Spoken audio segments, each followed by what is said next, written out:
Today's event is really about bringing people together in solidarity across Ireland, people who have a lived experience of disability, those of us who know people with disabilities and who want to act as allies in solidarity with the disability community, to bring this issue to political attention.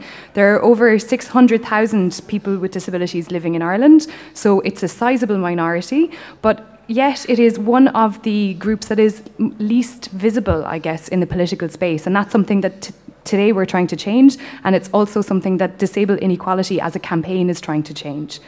So without further ado, I'm going to move on to our first speaker.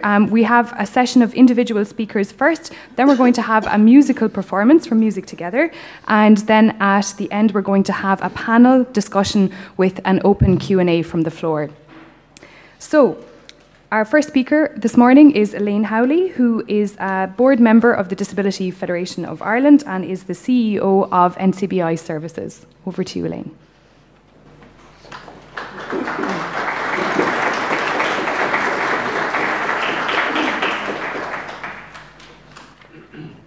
Good morning, everybody. It's great to see so many people here this morning. I know that many of you have travelled from across the country. Many of you have had to make great sacrifices to get here, and all of you have been waiting far too long for this campaign. Today's launch is about two core human rights issues: disability and inequality. It says it right there in the title. With just two words, this campaign tells us that it is not the disability that we live with that is disabling. It is the inequality that we live with that is disabling. And with those two little words, we also get the solution. That we have to disable inequality. It's simple, it's straightforward, it's fundamental, and it is time. There are over 600,000 people in Ireland living with a disability, as Eleanor has already said. That's 13% of us. 2 out of every 3 people know or care for an immediate family member, a friend or a neighbour living with a disability. If we were a constituency, we would greatly outnumber the whole of Connacht. We would even challenge the greater Dublin area. But we are set apart from other electoral constituencies where local candidates are already knocking on doors. We are set apart because we are located across the country, in every constituency, in every townland, and in every village. There is something ironic in the fact that our very prevalence, our existence everywhere, has also made us politically invisible. We are also set apart because we are one of the most marginalised constituencies in the country. Just imagine any other constituency where 71% of the people of working age are unemployed. Imagine a constituency where only 1 in every 2 people continue education beyond secondary school. Imagine a constituency where the majority of people can't take a bus or train without giving 24-hour notice. 24 hours notice. That is, if they can take a bus or train at all. Disability is the biggest single issue of our time. It affects almost every family and is increasing as Ireland's population ages. It is increasing significantly. Yet, disability has never received the political leadership, attention, and commitment that it needs to make Ireland a truly modern, truly democratic, truly equal republic. Until now, that is, because Disable Inequality changes everything. It unites us, it makes us a constituency that cannot be ignored. It gives us one powerful collective voice, one clear aim and one vision. When we speak with one voice, they will not just hear us, they will have to listen. In developing Disable Inequality, we carried out research with voters who were not living directly with disability. We wanted to test the fundamental truth and principles we felt were at stake. The research backed up our thinking that what was at stake was a sense of inequality. For voters, it was all about answering the question, does that seem fair to you? And the best way to answer that question is by using our stories. Our individual stories and our collective story of bias, discrimination, and segregation.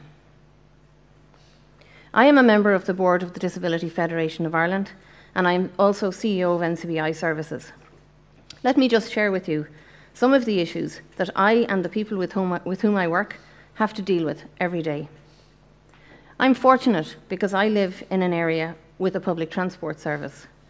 I can use the free travel scheme that is available to me, for which I'm very grateful. But there are difficulties with this. Many DART and train stations have been, in many DART and train stations, staff have been replaced by no staff. There are barriers. There are exits through which people have endless difficulty getting through when there's no staff there. Ironically, as a member of the Department of Transport's Accessibility Committee, I have been forced to jump the barrier on more than one occasion. When I get to the platform, for example, in Pearse or Connolly Station, I'm reliant on audible announcements. These are often not working, which means I have no idea whether the approaching train is for Dundalk or Maynooth or Belfast. And believe me, there is a difference. It does change one's day if one gets on the wrong train. Then when I'm on board the train, I and many others need audible announcements to tell us where we are. Invariably, these are either switched off, heading in the opposite direction, or 2 stops behind. This lack of audible information is not unique to transport systems. Regularly, I hear stories about audible signals at traffic lights being switched off by local authorities. This leaves people with sight loss to either take their lives into their own hands or wait endlessly on the side of the main road until somebody else arrives to respond to a request for help.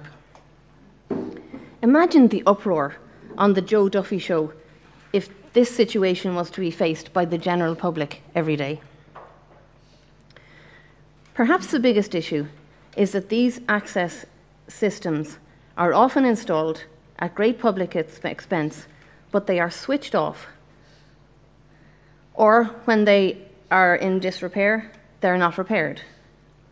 They are simply not monitored. Systems are wonderful, but services are what we need. And most of all, continuity of reliable services upon which we can depend.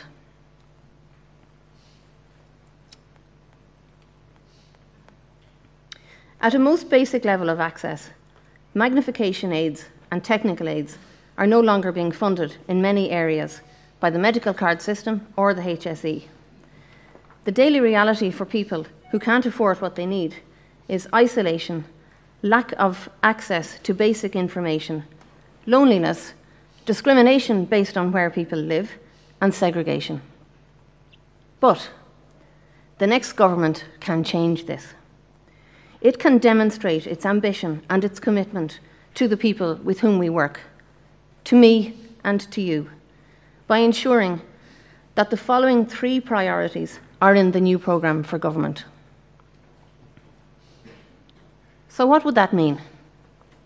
Number 1, we need leadership with the establishment of a Cabinet Minister for Disability. Number 2, we need fair income and real work opportunities for people who live with disability. And number 3, we need the guarantee of independence, of access, and of choice in our communities where we live, where we vote. The last 8 years of recession have had a disproportionate and brutal impact on the lives of people with disabilities, and I'm sure many of you don't need me to tell you that.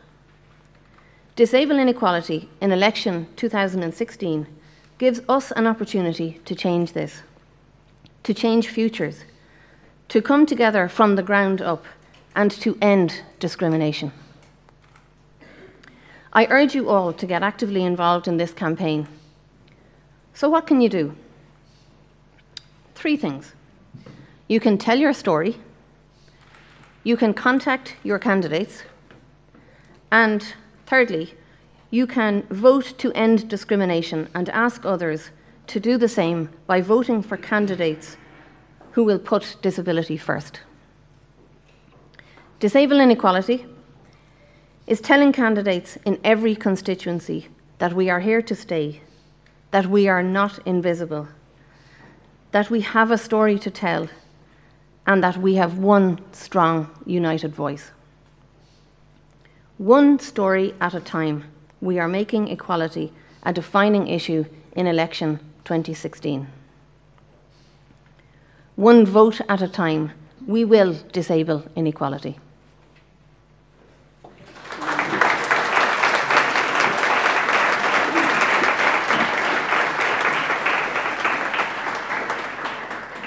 Thanks, Elaine. Our next speaker is Louise Bruton, who might be more well known to many of you as the author of the brilliant blog Legless in Dublin.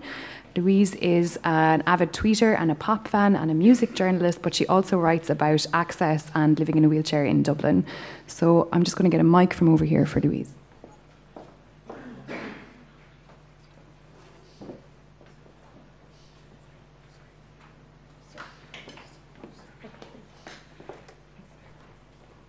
Hello. When you are disabled, When you are disabled, you live in a different city to everybody else. No matter how long you've lived there, and no matter how well you think you know it, it's not the same city. You have less options, and your days are determined by the decisions of somebody else. When you are disabled, you can't just stroll into any pub, bar, restaurant, or cafe when you meet up with friends. To make it from one side of the Liffey to the other, you have to carefully plan your route to avoid the step-filled Halfpenny Bridge, the cobblestoned Temple Bar, or the pathways along the quays that are too narrow because of overgrown tree roots. When you are disabled, you always have to take the long way around to get to the exact same point as everybody else. Before I started using a wheelchair, I had 23 years of experience using crutches, and that's how I knew the city then, as a crutches user. Although they weren't embraced with loving arms, stairs weren't an issue for me then, but if it rained, wet floors, pathways, and fallen leaves became a huge hazard for me. I could go almost anywhere that I wanted to, as long as I could be dropped right to the front door and had a crafty place to lean. When the wheelchair became a full-time fixture, I had to discover my city all over again. I had to say no an awful lot more too. I ended up staying in more than I did going out, and the places that I had loved and would have gone to every week were now off limits to me. Steps, stairs, too crowded, no accessible bathroom, or even too far away from any public transport route meant that I had to rethink everything. I had to go online and research before I could give a yes or a no to someone. I had to put in hours of planning for a simple cup of coffee, and that isn't fair. The word equality has gained so much strength in Ireland lately. Yes, equality was blazoned across the country in May of last year, making Ireland the first country in the world to vote in same-sex marriage. 2015 was, in many ways, the year for equality in Ireland. But if we could continue on flying that flag this year, we could disable inequality for the 13% of people living in Ireland with a disability. My big area when it comes to disability is access. With every review I put up on my site, Legless in Dublin, I am basically asking places to let me in. So as politicians are stepping back into the government today, and as they go around shaking hands and kissing the heads of babies during the campaign period, we need to remind them with disable inequality to let us in. In Dublin, there are a number of places like the Lighthouse Cinema, Honest to Goodness Cafe, Manning's Bakery, and the 3 Arena, who are all doing their best to be as accessible as possible. But people with disabilities are still living in a smaller city to everyone else. Our lives and interests should not be limited to a handful of places. At the moment, it costs €800 to apply for a disability access certificate, which you need if you're to follow Part M of the Building Regulations Act. For big corporations or franchises, €800 is nothing, but for small businesses or sole traders, it's a lot, and allowances should be made for those who want to make a difference. The discrimination and injustice that people with disabilities and their loved ones face day in, day out is unbelievable. Last week, I was contacted by a woman who has a 5-year-old son and he uses a wheelchair. At the moment, he's not old enough to go out socialising by himself, but when that time comes, she wants to be prepared. She wants to know what she can do now to make sure that he won't be excluded when he's older. Every parent worries about their child, how they'll get on in school, will they have nice friends, will they be interested in sport or music or art or reading or all of the above. But how many parents have to go around their village knocking on doors to ask if places would maybe consider making their places accessible so that their child can go and play with their friends? That is not fair. The feeling of being left out or excluded is unfortunately the norm for us. Whenever a friend of mine is angered by the fact that a lift is broken or that a wheelchair bathroom has been used as a storage closet, I'm reminded that it shouldn't be this way and I shouldn't be treated like this. Making space for someone in a wheelchair or assisting someone with any disability shouldn't feel like a chore. We, the 13% in 2016, shouldn't have to feel excluded anymore. When you are disabled, your independence is the most important thing to you. For me, the moments that leave me feeling isolated are a direct result of someone else's poor planning. It's not fair that my perfectly planned day can be completely thrown off because of an inaccessible train station, a flight of stairs with no lift in sight, or bin bags blocking up a footpath in the city centre, leaving me always to help from a stranger. When you are disabled, you live in a different city to everyone else, and it's about time that we change that. Thank you.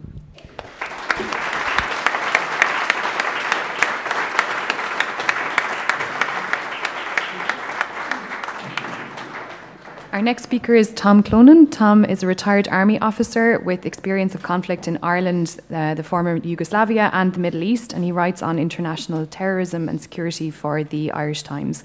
Tom is also a parent of his son Owen and a carer for Owen, who's 13 and lives with a rare neuromuscular disorder.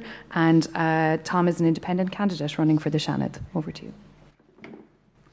Thanks very much.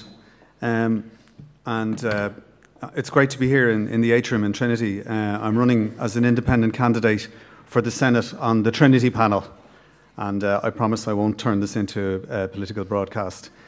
So listen, I want to thank DFI for inviting me here, and thank you all for coming along, and I'll try to be brief.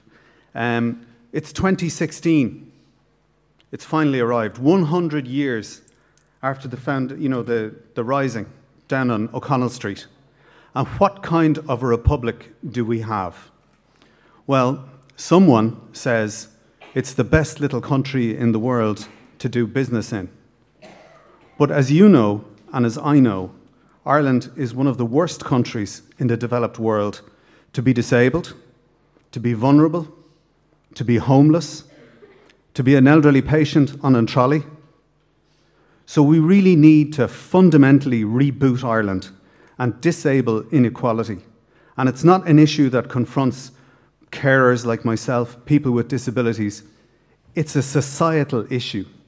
And last year, we did the right thing for our gay, lesbian, and LGBT brothers and sisters.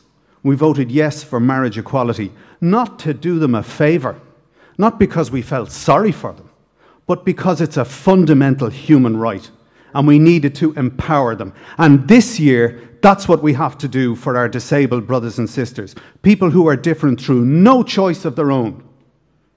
We have to disable inequality and do the right thing. And I applaud DFI in their campaign to disable inequality, to make this a defining campaign issue. We have 600,000 people 200 affected by disability. We have 250,000 carers, myself included. We have to mobilise that as a political force because, ladies and gentlemen, the political will exists, despite austerity, to put a water meter outside every house in this republic. We need to mobilise that ingenuity, that skill, those resources to do the right thing for people with disabilities. We need to disable inequality. In terms of my own story, in the context of let's disable inequality one story at a time, my son Owen, he's 13, diagnosed at 18 months with a neuromuscular disease. And that propelled us into this invisible community, into this community where there is so little understanding and recognition of the different city that we inhabit, the different republic that we live in.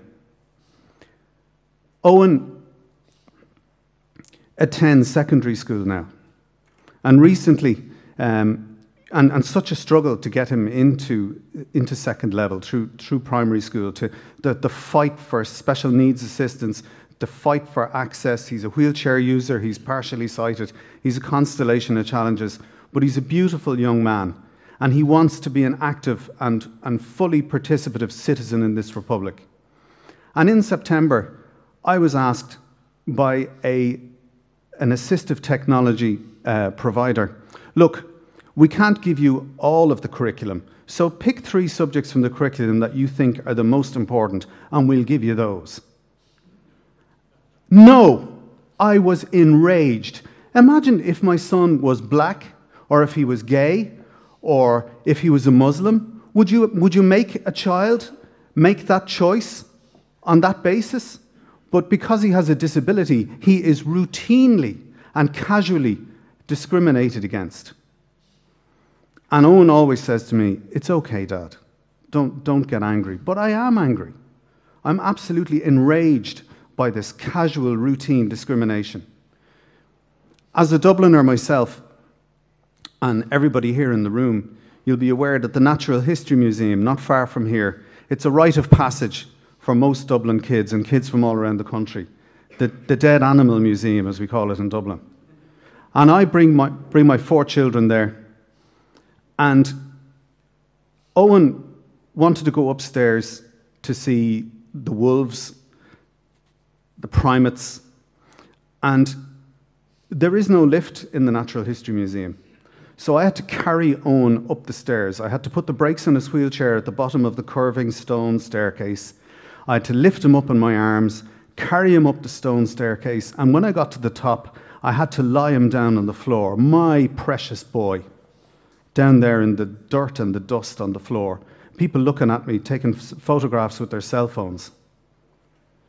And then I had to go downstairs, pick up his wheelchair and carry it up the stairs, and then lift him up off the ground, put him into the wheelchair, just so that he could see the monkeys and the wolves in the glass cases. And I was told by a public representative that, well, you know, in fairness, it's a listed building. We can't put a lift into a listed building. My child is listed as a citizen of this republic. And like everyone in this room, he has a right and an entitlement to go up and see the things and participate the things and experience all of the things that his brothers and sisters do. And similarly, travelling on public transport, the DART, the staff are wonderful, but we do have to make a phone call to the station master in Pearse Station 24 hours before we can travel. Imagine any other citizen that had to do that. And the staff are wonderful, but because of cutbacks and austerity, they just don't have the personnel to crew the stations, to carry the ramps. I know I'm speaking to people who are far more experienced in this area. Owen is a teenager now, he's 13. And I'm an embarrassment, frankly. He'd like to go into town on his own and have a hot chocolate with his friends, but he can't. I have to go with him, because either there's nobody in the DART station to get a ramp for him, or the lift is broken. And many an evening I've taken him home, and in the rain and the wind we have to go on to the next DART station, or even 2 DART stations, and then wait for another DART to bring us back to our own station because the lifts are broken. So what I'm saying to you is, consistent with DFI's message, 2016 has to be a turning point. And Irish people are fantastic. They respond to issues. They may be disillusioned with politics. There may be a disconnect with the various parties and the punch and judy politics that we have become so acquainted with. But people are good on issues. And we have to make disability one of the defining equality issues of this centenary of the Rising.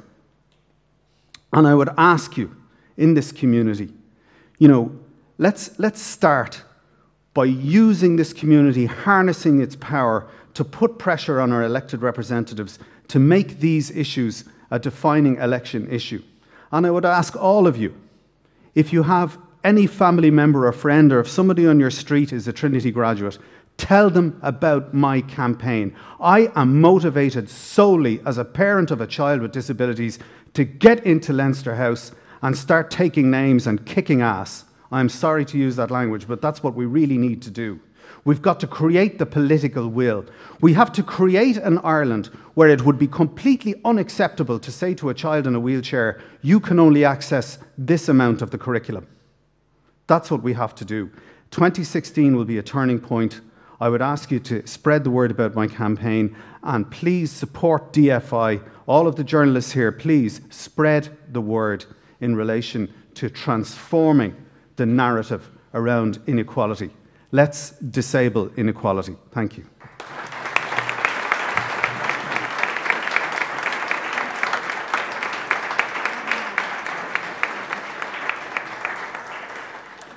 Thanks, Tom.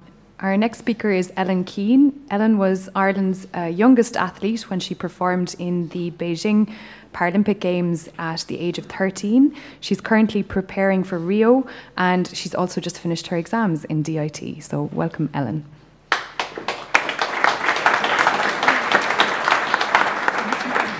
Hi, thank you for having me. I suppose I'm a bit different from a lot of people here. I don't really suffer a lot from all this inequality I've heard of. I was born with no arm. I was born with this disability, and my parents were never really given a reason as to why. My arm just stopped growing, and it's something I've had to deal with my whole life. As I got older and as I went through the teenage years, I became really, really insecure about it.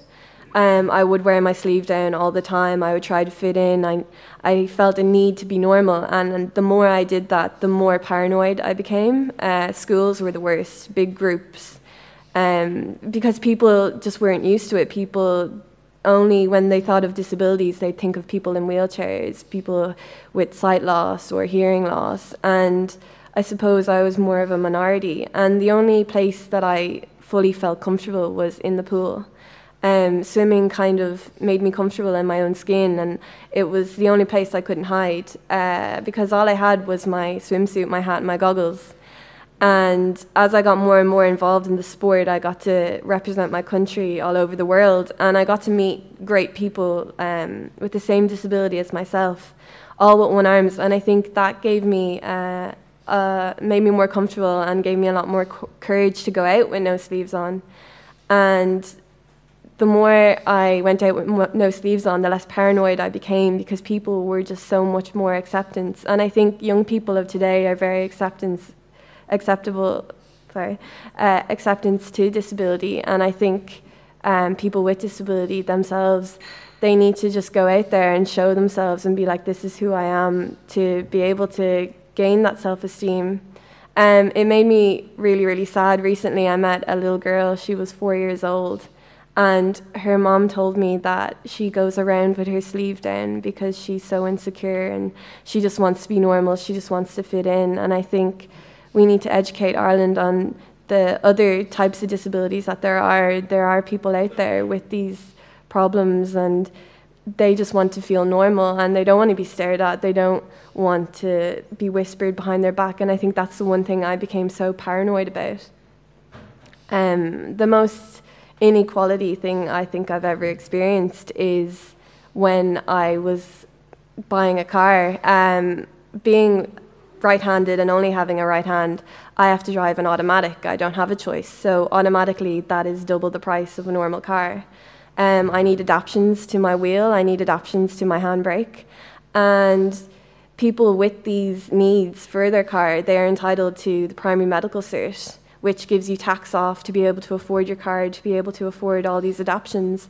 But to get that, the criteria is that you need to have 2 hands impaired, 2 legs impaired, or 1 leg impaired. And obviously I don't fit into that criteria. So I went and I appealed this, and I had to sit in front of 3 doctors. And one of the doctors asked me why I don't wear a prosthetic.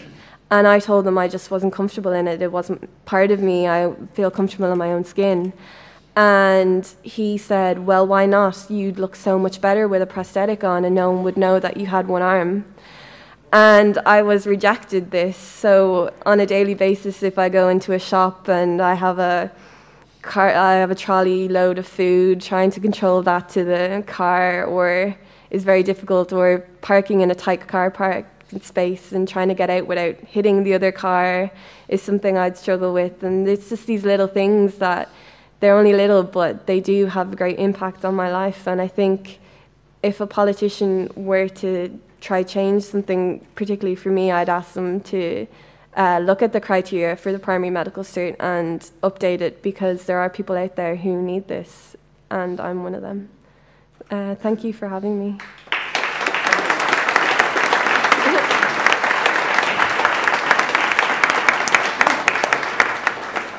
Thanks, Ellen. Our final speaker from this session is Marion Maloney, who is a disability activist and campaigner and very involved with the independent living movement. So over to you, Marion.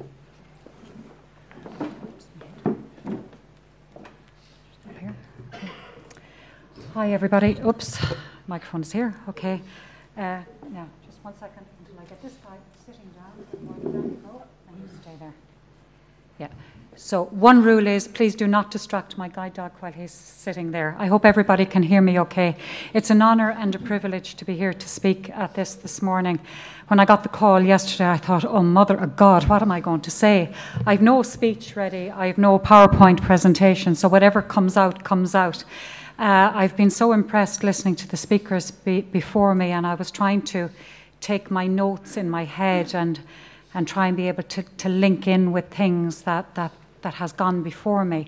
But I stand before you today as a normal woman. My eyes don't work right, but I have stopped apologising for that, because for a great number of years I used to always put that word, I'm sorry, I can't see. But guys, guess what? I'm not sorry anymore, I can't see. It's great that I can't see the crowd that's out there. I'm standing here in my own cloud and I don't know who's there. So I know I'm talking to the converted and, but we all need a choice in our life. And I suppose I was very, very lucky. When I was diagnosed at the age of 12 with my own vision impairment, now Jason said to me yesterday, give us a bit of your own story. Now, if I was to tell you my own story, you'd be here till probably 10 o'clock tonight. So I'll try and just fast forward a little bit in that I was born in Sligo. I now live in Galway. I was diagnosed with my vision impairment at the age of 12.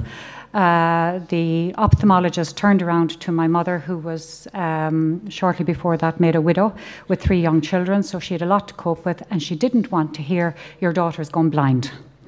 Now, we got no support. I thought blindness was blackness until the age of 40, when I met somebody who had lost her own sight down through the years, and she said, well, when I first went to her house, I said, well, I hope the Lord takes my life before he takes my sight. And she said, why would you say a thing like that? Well, I said, I can't do this, I can't do that, I can't do the other. She said, stop. You stop focusing on what you can't do and you focus on what you can do. Now, mind you, at that stage, I had a very successful Irish dancing school. I had got married. I had five children, who are now 5 young adults, 3 sons and 2 daughters, and I now have 2 grandsons. So I am a normal woman. My eyes don't work right. But the barriers that are out there, as you all know, anybody that has an impairment, the barriers and the attitudes and the assumptions people make about us is really getting to me as I get older. Because so many people say to me, oh, that's a lovely dog. Are you training him? I said, no, he's my guide dog. And they say, oh, well, you don't look blind. And I said, well, how am I meant to look? You know, I'm sure there's plenty of you in the room today that have things like that said to them on a daily basis. And it's really getting to me that we constantly have to remind people. I'm very involved in Galway in different things. I won't go into the list of things now, but I find myself sitting at tables with city councillors and a very simple thing like that, if everybody would introduce themselves around the table, because when there's somebody across the floor from you, you can't see them, and if you don't recognise the voice, then you haven't a clue who's there. So a simple little thing that you go around the room and just introduce yourself, what organisation you come from. A city councillor a couple of months back said, "Mr. Chair, do we really have to do this?" he says. And there was a person sitting beside me that said, "Oh, Jesus, what is Marion going to say when it comes to her turn?" So, of course, I did introduce myself, but I had it out with him and named the person who will remain nameless today. But I met him last month, and he comes over and he tipped me on my shoulder, "Marion, it's you-know-who," and introduced himself. So, it's, I suppose, by our own attitude as well, we get the message out. I think to get onto this campaign, Disable Inequality, when I first heard Martin Naughton talking about this, I said, yes, at long last, we are going to get an organisation that's going to really, fight for equality for us. We want a minister for disability.